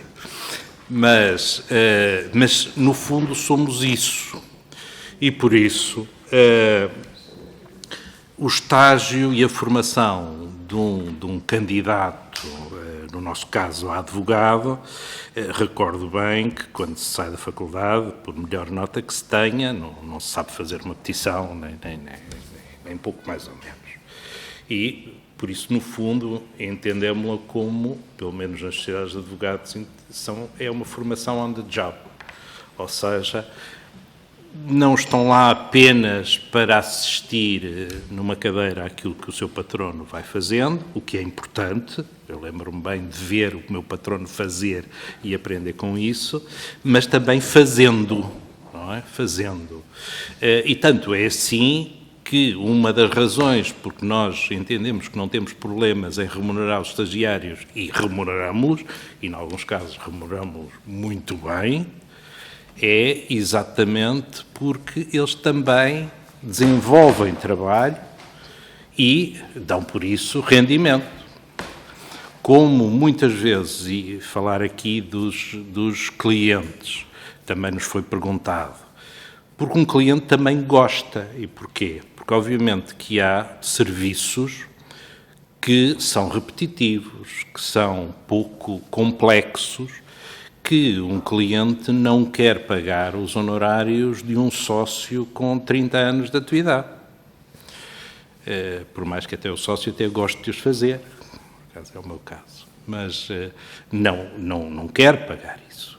E por isso há esse equilíbrio que nós temos entre as várias carreira do advogado numa sociedade de advogados que permite compensar uns pelos outros e oferecer ao cliente um serviço mais equilibrado dentro de um custo aceitável e de acordo com aquilo pretendido, com o pretendido pelo cliente. Por isso, para nós é uma formação on the job, uma formação, não é apenas uma supervisão do seu trabalho, não é apenas uma formação, é desenvolver o trabalho e aprender com os seus erros, aprender com aquilo que se vai funcionando. E por isso, obviamente, que a remuneração é normal.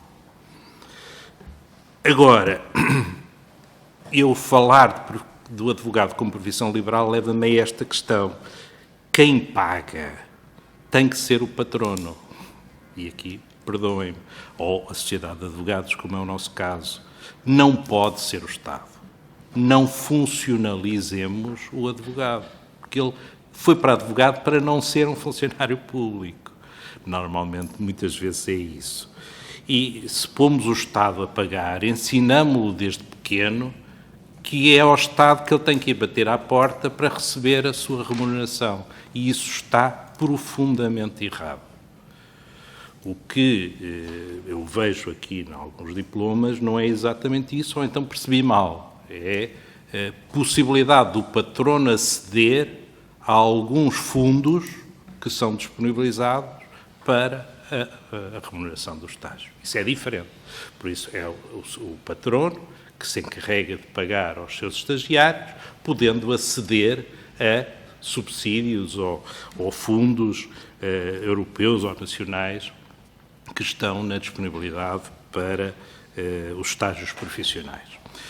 Saberão com certeza que há, e disse bem, estágios de variada ordem. Há inclusivamente cursos, licenciaturas, que têm estágios integrados, ou seja, desenvolvem a sua formação académica, mas não têm a licenciatura, não lhes é dada a licenciatura antes de completarem uns meses, ou às vezes até um ano, ou, no caso dos médicos, bastante mais, até terem essa formação no trabalho e só depois é que têm mesmo a licenciatura.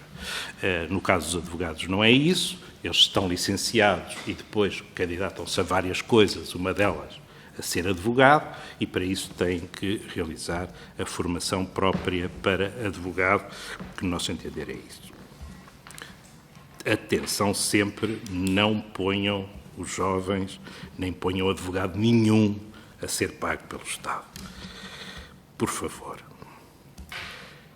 Isso leva-me a uma outra questão também aqui colocada, e bem, que é a intervenção estatal nas ordens de advogados, nas ordens profissionais. Permitam-me falar sempre da ordem dos advogados, que é a única que eu conheço, minimamente. Eu há pouco eu já disse que a ASAP não se quer imiscuir muito nessa matéria, que acho que não deve fazer. Referi apenas que tenham atenção ao que está regulado na Constituição e àquilo que é o princípio da autorregulação das ordens profissionais.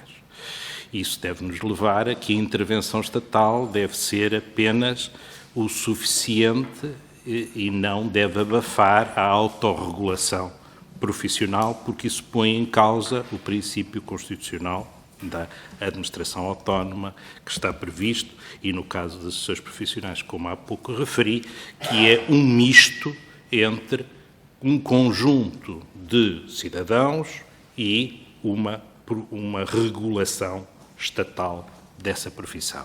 E não pode ser um abafado relativamente ao outro, ou seja, nem é deixado completamente em liberdade, como no caso das associações que aqui estão, nem é uma intervenção estatal, senão teríamos uma direção-geral ou um instituto público e não uma ordem profissional. Isto leva para a composição do poder disciplinar, leva para o provedor de justiça, obviamente, sempre essa regra, que eu acho que é uma regra de ouro. Recordo aqui as discussões que houve já aqui ainda há poucos anos atrás relativamente à composição dos Conselhos Superiores de Magistratura, do Conselho Superior do Ministério Público, do Conselho Superior dos Tribunais Administrativos e Fiscais, em que também se colocava a hipótese de os magistrados em cada uma desses conselhos ficar minoritário relativamente às indicações, quer da Assembleia da República, quer do Sr. Presidente da República. Bom, essa questão não foi muito discutida e acho que talvez aquilo que na altura se discutiu possa repercutir-se aqui também um pouco nesta também intervenção relativamente às ordens profissionais. Diria apenas a terminar o seguinte, não me estendendo muito mais. A questão que referiu do regime fiscal não estar aqui no centro é verdade, não está aqui no centro, mas devia estar. E volto a dizer isso, porque ainda aqui a minha excelentíssima colega referiu um ponto que eu, na altura em que essas matérias foram discutidas, que não estão agora a selo, relativamente ao regime da Segurança Social dos advogados, nós tivemos a oportunidade de dizer que é pena que o regime fiscal seja o que é, porque as sociedades de advogados estão na total disponibilidade para ajudar a Caixa de Previdência dos advogados e solicitadores, mas fiscalmente não o podem fazer. É mais uma consequência do artigo 6º do Código do IRC.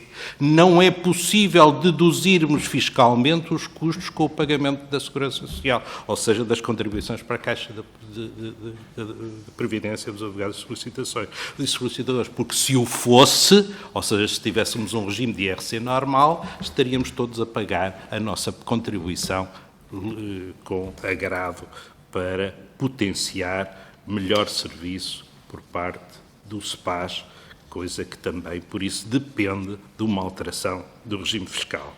Ele implica volto a referir, e perdoem-me, uma descapitalização, um menor investimento e criação de postos de trabalho, e claramente um retrocesso civilizacional, porque estamos ainda, eu digo século XX, mas ele na verdade é século XIX, é um regime que pretendia entender que as sociedades de advogados não eram aquilo que elas são hoje, que eram apenas o início das sociedades nos anos 60 e 70, uns colegas que se juntam, partilham umas despesas, partilham um secretariado e mais nada. Isso não são as sociedades de advogados hoje, nem são as sociedades de advogados que queremos que sejam no futuro. Não são isso, e como disse aqui, as sociedades de advogados estrangeiras que vêm praticar os seus serviços jurídicos em Portugal ou nos países de expressão portuguesa. Não são. E por isso, ou permitem que as sociedades de advogados portuguesas façam também assim, ou então estamos condenados a sermos adquiridos por fundos, ou sermos adquiridos por quem for, ou desistirmos e irmos cada um à sua vida para outra profissão, porque claramente com este regime não teremos qualquer futuro.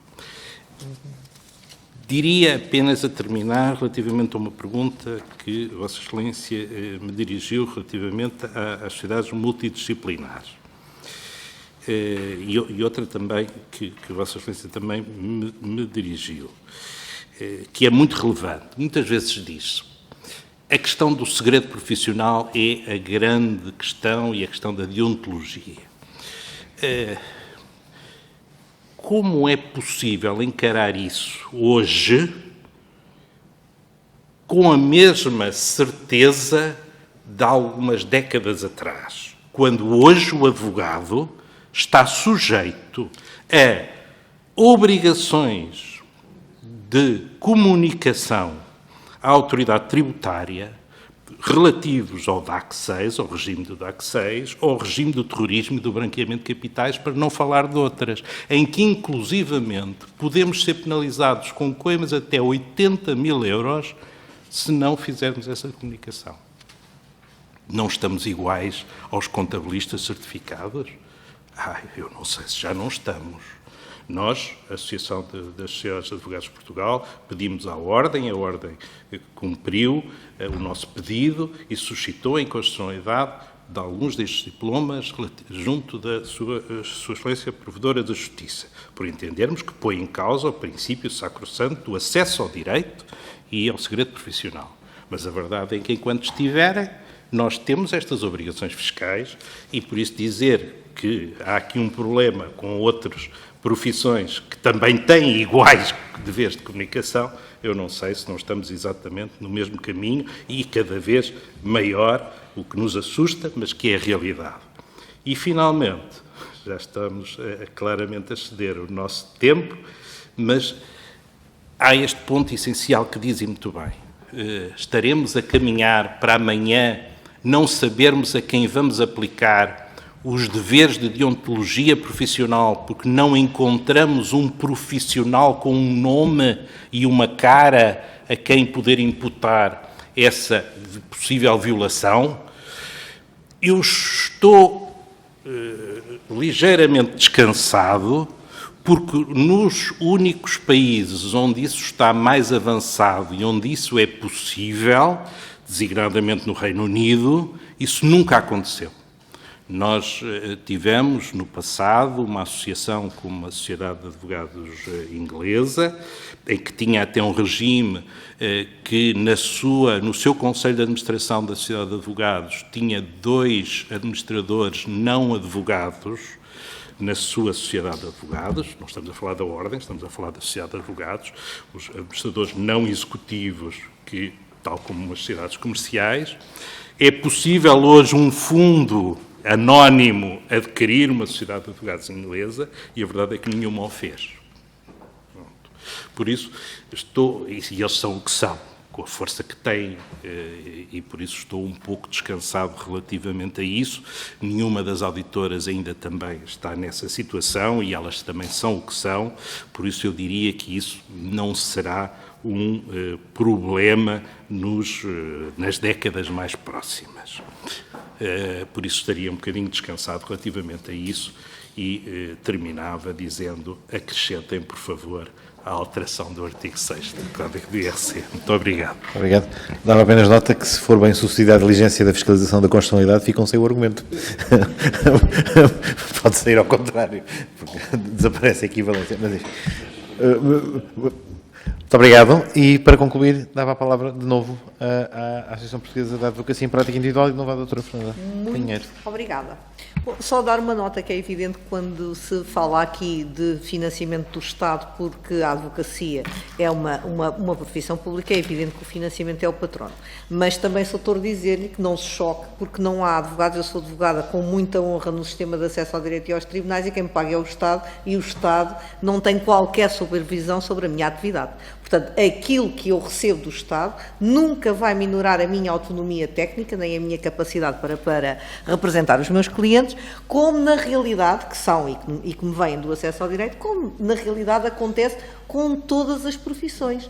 Parece-me que os senhores magistrados judiciais e magistrados do Ministério Público são pagos diretamente pelo Estado e não é isso que compromete a sua independência total e absoluta nas suas decisões, e um deles é um órgão de soberania, portanto, o Estado não interfere em nada dessas coisas, tal como não interfere noutras matérias. E já agora também acrescentar que a contribuição da CEPAS tem que haver uma das próprias sociedades, porque a contribuição do profissional está sempre lá. Portanto, quando exerce, essa parte não conta, mas tem que contar as duas, que é evidente que as sociedades têm que contribuir passo a passo, enquanto ela existir. Se algum dia deixar de existir, contribuiremos de outra forma. Relativamente, então, à formação e ao estágio. Bom, eu sou muito crítica do estágio que existe, já vos disse ainda há pouco, porque eu entendo que ele tem que ir mais além e que aquele modelo que nós temos atualmente não serve e não é suficiente para que os jovens advogados que querem ser advogados possam aceder à profissão. Eu não acho que as ordens profissionais devam, de forma alguma, colocar limitações no acesso. Aliás, eu fui muito crítica contra a proposta, em relação à proposta que foi feita pela minha ordem, de colocar como acesso, como regra de acesso, o mestrado. Eu entendo que não faz nenhuma diferença para o exercício da profissão. Pode fazer muita diferença para a formação pessoal de cada um, mas não é de certeza para o exercício da profissão. E, portanto, eu não me parece que seja menor advogado ou pouco melhor advogado, vamos dizer assim, que eu já estou cansada a esta altura, só porque não tenho mestrado. Eu tenho uma licenciatura com 5 anos e exerço há 20 e, portanto, parece-me que não é isso que vai fazer de mim uma melhor advogada. Agora, nada obsta que eu tenho, mas colocar esse entrave, isso significa que milhares de jovens, que até não têm boa capacidade financeira, não percebi. Peço desculpa.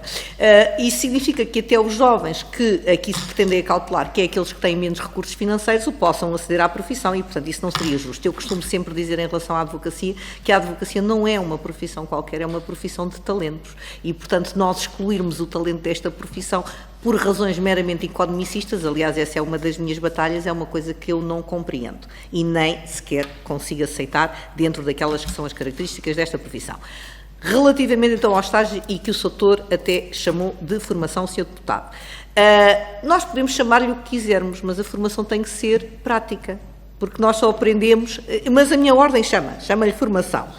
Chama-lhe formação, tem uma parte escolar, é verdade, que eu acho que é importante para fazer a introdução inicial, não sei se é demasiado tempo, é uma questão que temos que averiguar, agora o resto tem que ser feito no dia-a-dia. Mas também não pode ser feito da forma como normalmente é feita, e às vezes acontece muito isto nas grandes sociedades. Portanto, colocamos o estagiário a fazer execuções o dia todo, injunções o dia todo, e o estagiário chega ao fim do estágio e só sabe fazer injunções e execuções. E isso não pode ser, porque isso não é apenas um ramo do direito. Há várias coisas. E não é só as sociedades, isto acontece também nos escritórios de prática individual, isto é igual. Portanto, aquilo que eu entendo é que um patrono, quando assume a obrigação de um estágio, mas tem que ser coadjuvado com a sua ordem, na forma como vamos articular isto, é uma coisa que vamos ter que gizar, não é que o estágio hoje em dia não seja bom, mas eu acho que pode ser exponencialmente melhorado para garantir que o candidato não esteja totalmente nas mãos de um profissional para conseguir ter acesso a uma boa formação. E se nós hoje em dia temos, e não estou aqui a falar, cada um tem a sua prática, eu, por exemplo, só trabalhar em direito de família, se recolher um estagiário, dificilmente ele vai fazer outra área de direito que não direito de família, não é? E, portanto, deveria existir, e eu penso muito nisto porque sou fã de carteirinha da anatomia de Grey, que deveria existir uma rodagem, não é? Portanto, entre as várias áreas do direito e talvez até ter vários patronos em conjunto para conseguir garantir que o estagiário tem a melhor formação possível. Porque não tenhamos dúvidas, senhores deputados, quanto melhor formados estiverem os profissionais, menos necessidade temos de provedores de clientes. Porque os provedores clientes existem normalmente quando as coisas correm mal. Podem ser responsabilidade do profissional, normalmente não são. É que não são mesmo. Mas existem situações em que naturalmente são responsabilidade do profissional. Dizia-me ainda há pouco, relativamente à necessidade do cliente, colocaram os senhores deputados essas duas perguntas. Hoje em dia, todos os conselhos de ontologia de Lisboa recebem todos os dias milhares de queixas de pessoas que fazem queixa do advogado, até como já aconteceu comigo, porque entendem que eu tenho um aspecto degradante. Portanto, isto é suficiente para que a Ordem dos Advogados averigue se isto realmente é verdade ou não. E, portanto, manda notificar o profissional e o profissional tem que responder. E, portanto, eu digo, olha, o que se passou no meu processo foi isto, assim, que não tem nada a ver com isto. Portanto, as acusações eram 3. É que tinha um aspecto degradante, falava alto, isso é verdade, e tinha batido com a porta depois de dizer com licença. Portanto, o senhor não gostou da minha apreciação relativamente ao processo e eu andei enrolada com o processo disciplinar durante 3 anos. O que é que isto quer dizer? Quer dizer que os órgãos da Ordem funcionam. Poderiam funcionar com maior celeridade? Talvez. E isso é uma das coisas que nós temos que também ver internamente para não levarmos tanto tempo a averiguar, porque não é justo nem para quem se queixa, nem para quem está sobre a égide da queixa, não é? E, portanto, aquilo que me parece a mim é que o provedor do cliente, na realidade, existe através do Conselho de Ontologia, porque nós recebemos todas as reclamações de toda a gente. Por muito iníqua que seja, nós perguntamos sempre à pessoa o que é que se passou. Que situação é que aconteceu em concreto? E como eu estou, por exemplo, no sistema de acesso ao direito e aos tribunais, isto é recorrente. Portanto, a pessoa queixa-se por estes assuntos que eu estou a dizer. Pode pedir a substituição do advogado e o advogado tem sempre que explicar à sua ordem porque é que está a ser substituído e assim por diante. Vão-me dizer, isto funciona tudo na perfeição? Não. Vão-me dizer, acrescentando o provedor do cliente, vai melhorar, duvido muito, especialmente se não for uma pessoa da área. Não sei que apor é que pode trazer relativamente à queixa que o cliente tem, que não seja, por exemplo, articulado dentro da própria ordem. Portanto, quando o processo é distribuído ao conselheiro que o vai avaliar, o que nós temos que ter é meios e articular os meios dentro da própria ordem para que isto seja feita numa situação de celeridade, mas salvaguardando os direitos de defesa do profissional que está a ser atacado, porque às vezes podemos estar a cometer uma enorme injustiça e tem que ser devidamente avaliado. Portanto, se me pergunta diretamente, eu acho que tem alguma valia ao provedor do cliente, sou muito cética, doutora, relativamente a essa matéria, senhor doutor, é a mesma coisa. Não me parece, e especialmente por esta razão que estou a dizer. Quanto às sociedades multidisciplinares, não, pera lá que eu ainda vou à remuneração dos estágios. Só para dizer o seguinte, é evidente que o patrão, se tiver essa capacidade, e muitos dos advogados, mesmo em prática individual, hoje já o fazem. É evidente que o estagiário que está dentro da minha casa contribui também, como diz o Sr. Doutor, e muito bem, é uma mais-valia. Mas não deixa de ser uma pessoa que eu dou-lhe o trabalho para ele fazer, não é porque eu não o consiga fazer sozinha, é porque ela é a forma que tem do estagiário aprender. E, portanto, eu quando lhe entrego o trabalho, eu tenho que estar com 2 preocupações, saber o que é que vem dali, não é? E depois tenho que me sentar durante não sei quanto tempo a explicar como é que é isto, como é que é aquilo, o que é preciso, o que é... Portanto, isto não é um processo fácil. E, portanto, o tempo que isto também retira a quem forma é muito grande, não é? E, portanto, estamos a retirar tempo de utilidade que podíamos estar a fazer outra coisa, caso nem sempre o apor é o suficiente. De qualquer das formas, eu não tenho absolutamente nada contra a remuneração dos estagiários. Eu próprio fui estagiário e nunca recebi, naturalmente, 1 cêntimo, e o meu estágio durou quase 3 anos, e concordo plenamente que isso é uma forma de afastar profissionais, porque se as pessoas não têm meio de se sustentar, naturalmente não conseguem aceder à profissão. E, mais uma vez, acho que ficam desvalorizadas as pessoas, portanto, ficam sem oportunidades as pessoas mais desfavorecidas e não é isso que se pretende, o Estado tem que equilibrar isto. O que eu entendo é que a profissão, tal como está neste momento, não consegue ser comportada individualmente e nunca esquecer que a maioria dos advogados estão em prática individual, é essa a tradição deste país e não vejo forma disto ser invertido tão depressa, porque de facto é uma tradição com todas as suas qualidades e com todas as suas problemáticas, não é? E, portanto, esta é uma delas. Para formar um estagiário e pagar-lhe vai ser sempre muito difícil. Relativamente ao poder disciplinar, que a doutora também me perguntou, julgar os profissionais. Eu entendo que a sua questão é pertinente. Eu não me desagrada a ideia de ter gente nos órgãos de supervisão ou no Conselho Superior que não pertence à profissão. Não podem ser a maioria, porque isso para mim não faz sentido absolutamente nenhum. Agora, ter alguém com um olhar externo e estar ali, alguém de reconhecido mérito, um professor académico que pode trazer um aporte, com certeza que sim. Então, mas isso nós todos somos pessoas, a maioria das nossas questões não são bem técnicas, são mais de senso comum, não é? E, portanto, é evidente que isso pode trazer um aporte. Agora, com este desfazamento é que já não me parece que seja aceitável, porque, na realidade, a pessoa que vai ficar com aquele trabalho até vai sentir insegurança ao fazê-lo, porque, e resta saber a questão depois da remuneração destas pessoas, que isto também é outra coisa curiosa, é que os senhores deputados e as senhoras deputadas não se esqueçam que nenhum destes órgãos é remunerado. Ninguém recebe remuneração. Com exceção do Sr. Bastonário ou da Sra. Bastonária, que optar por isso, o atual até optou por não receber remuneração, todas estas pessoas fazem todo este trabalho absolutamente de forma graciosa.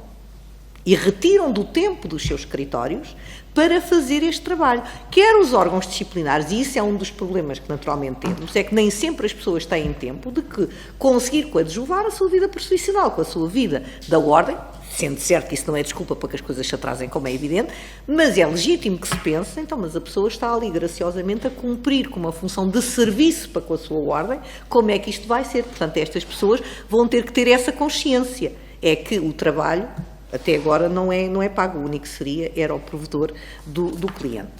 Sobre as multidisciplinares, nós na altura que fizemos aqui o parecer, nunca tinha refletido, confesso, muito sobre isso, mas houve quem o fez de uma forma muito apropriada. E propõem várias soluções. Portanto, nós até apontámos aqui algumas delas, isto eu não quero tirar a autoria ao colega, que é o Sr. Dr. Eduardo Castro Marques, que escreveu um artigo extenso sobre isto e ele propõe várias soluções. É uma questão de encontrarmos uma delas, passar, por exemplo, a ser criada uma inscrição especial para a própria sociedade nessa respectiva ordem, para salvaguardar, poderá exigir-se a responsabilidade civil e penal das próprias sociedades, como um todo perante os destinatários dos serviços e perante a própria Associação Pública Profissional.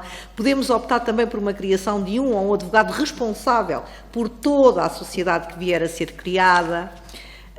E, portanto, tornar obrigatória a transmissão da informação aos destinatários dos serviços sobre os advogados e não advogados que estão na própria sociedade para que o destinatário dos serviços esteja devidamente avisado. Portanto, aquilo que diz aqui este meu ilustre colega é que existem várias soluções que poderão ser adotadas, todavia não será, salvo melhor opinião, evitando a discussão ou ignorando esta realidade, que nós vamos conseguir garantir isto. Portanto, aquilo que me parece de facto é que esta discussão tem que ser feita, e têm que ser bem parametrizada, têm que ser bem acauteladas todas estas questões. Eu concordo também com o meu ilustre colega. Um dia deste até descobri que até para fazer um simples contrato de mútuo entre dois particulares, quando tem um valor superior, salvo erro, a 20 mil euros, eu tenho que o comunicar ao Banco de Portugal e depois cheguei à conclusão que não tinha como, porque ainda não foi regulamentado. Isto eu tenho que comunicar. Portanto, há coisas que eu sou obrigada a fazer, que muito me revoltam, naturalmente, porque ainda por cima sou advogada que exerce também na área de penal. Como é que isto é possível? Portanto, então, eu qualquer dia sou obrigada a confessar perante as autoridades que um cliente meu cometeu um crime de fraude fiscal, etc. Quer dizer, não posso fazer isso. Portanto, onde é que está o sigilo, não é? É evidente que o cliente a mim vem-me dizer que cometeu a fraude. Aqui o senhor contabilista está ao meu lado, tem a obrigação de a denunciar, não é? E eu não tenho, enquanto advogado, tenho a obrigação de me calar porque estou sujeita a sigilo profissional. Portanto, era o que tinha para responder, não sei se respondi a todas as vossas questões, espero tê-lo feito. Muito obrigada. Muito obrigado pela disponibilidade também, e penso que o diálogo, especialmente neste ponto, que acho que foi uma audição especialmente relevante, é um diálogo que podemos continuar a fazer de forma epistolar, eventualmente trocando opiniões e pareceres. Ontem, curiosamente, numa das audições que eram da CGTP e da UGT, uma questão a propósito deste tema das sociedades multidisciplinares, inesperadamente, uma questão colocada até era da possibilidade de, havendo sociedades multidisciplinares, também o próprio exercício de poder disciplinar ou de supervisão, poder ele próprio ter que envolver mais do que uma ordem em simultâneo, porque é conjecturável uma circunstância em que o que está a ser avaliado envolve a prática de atos por mais do que um profissional, mais do que uma delas, mas que o conjunto das diligências do inquérito e da recolha de prova à instrução possa ter que envolver mais do que uma, e essa é uma modalidade, por exemplo, a ponderar, e ficaríamos muito agradados se nos pudessem de facto chegar as notas os elementos de direito comparado, pelo menos a referência, porque aí há pistas importantes sobre o tema. Mais uma vez, muito obrigado e esperamos em breve ter mais notícias. Obrigado.